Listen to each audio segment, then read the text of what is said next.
My name is Amita and I was 45 years old when I was first diagnosed with breast cancer. I had to have a mastectomy followed by chemotherapy and then radiation. And finally, a year later, I had my reconstructive surgery done.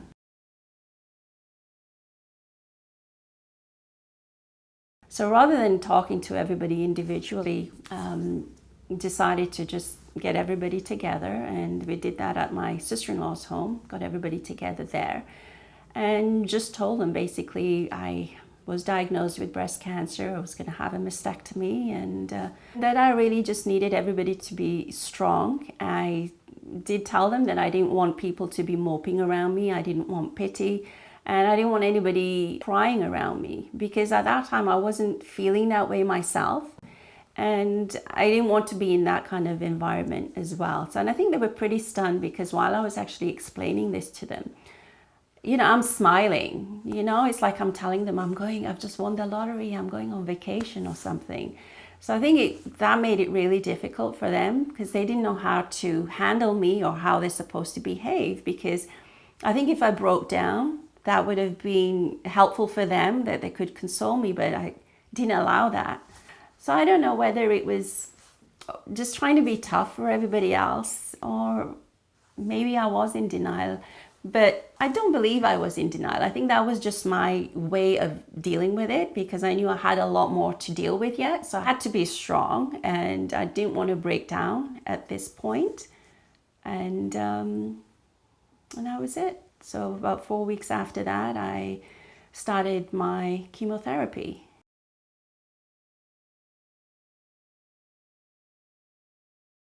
The biggest thing was the hair loss. They hadn't actually explained to me how quickly I would lose my hair once the treatment started. And all I remember is I'd had, I think, my first treatment of the chemotherapy. Then there was a break for 3 weeks.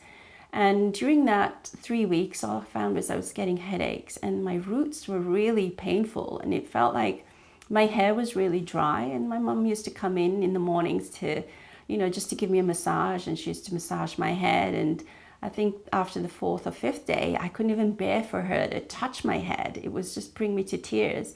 And that was, my hair was getting ready to actually fall out.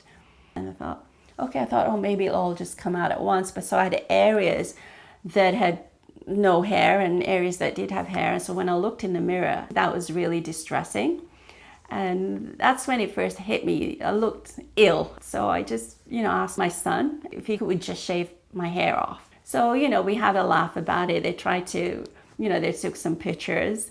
So we tried to, joke around with it and sort of have some fun with it.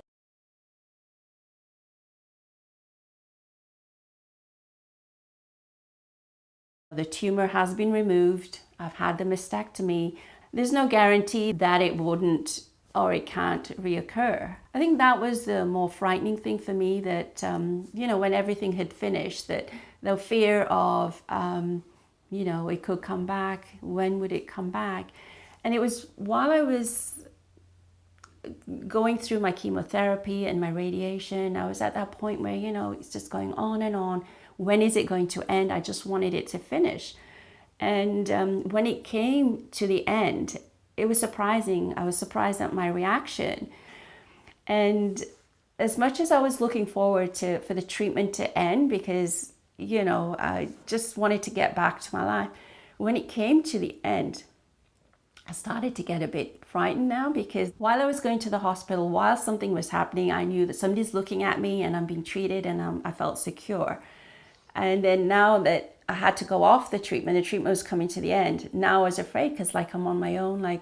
Now I was questioning, well, what if it happens again, or it could happen again? I didn't want it to happen, But I think as time goes on, those thoughts kind of go to the back of your mind. And then you start dealing with, trying to get back to your normal life.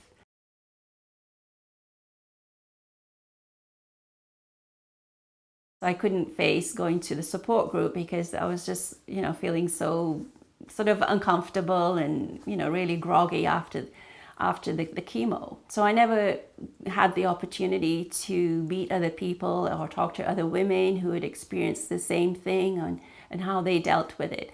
So in that respect, I was very much on my own. There's nobody at home that could give me the advice. And, all I would hear was, just be strong, just be strong. And it got to the point where, I thought if one more person tells me to be strong, I'm going to just swipe at them because, you couldn't be any stronger than I had.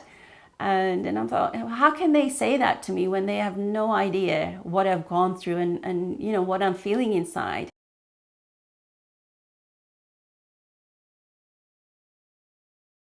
In a way, it wasn't until my treatment had finished and I think a year or so had gone by that I actually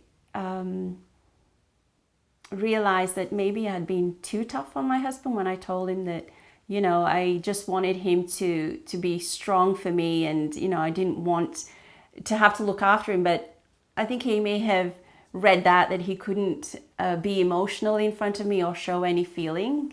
And it wasn't until afterwards I realized it must have been really hard for him because he is one that keeps his feelings to himself. And I know he wouldn't have shared his thoughts with anybody else. And that must have been really hard for him. I was needing support for myself, but we tend to forget the caregiver, that they need support as well because they are, still trying to deal with their daily duties, going to work, looking after the patient or the family member and, taking care of the children, yet they need that support. And that's where I kind of felt really bad that I think he needed that help and he didn't get that.